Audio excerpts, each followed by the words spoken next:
வணக்கம் நண்பர்களே, இது நம்முடைய காற்றோடு பேச. இந்த வீடியோவில் நாம் பார்க்க இருப்பது மாணிக்க வாசகர் அருளித்தந்த திருவம்பாவையின் பாடல் 14.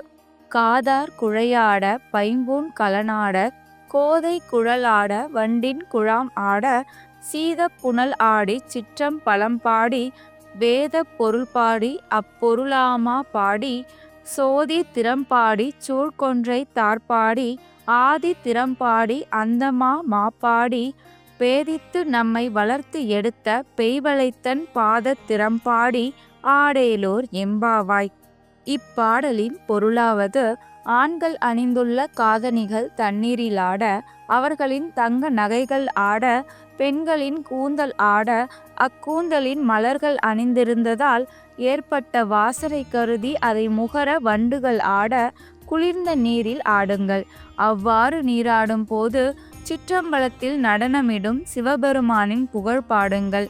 வேதத்தின் பொருளையும் வேதத்தின் பொருளாக விளங்குகின்ற சிவனின் பெயரையும் சொல்லி நீராடுங்கள்.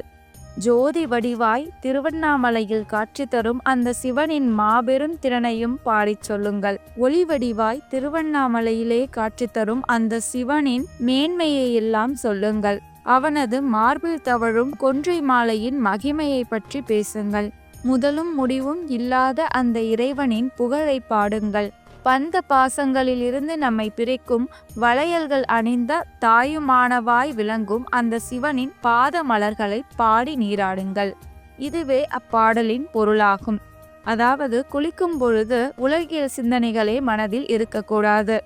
இந்த சமயத்தில் நமச்சிவாய, சிவாய நம என்ற நாமங்களே நம் நாவில் இருந்து வர வேண்டும். இந்த திருநாமங்களை சொல்லிவிட்டு அன்றைய பணிகளை திட்டமிட்டு செய்தால் நம்மை வெற்றி தேடி வரும் என்பதுதான் இப்பாடலின் உட்கருத்து.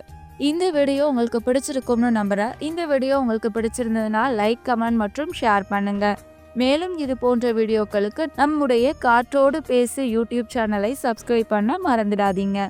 நம்முடைய அடுத்த வீடியோவில் திருவம்பாவை பாடல் 15 சந்திப்போம். நன்றி.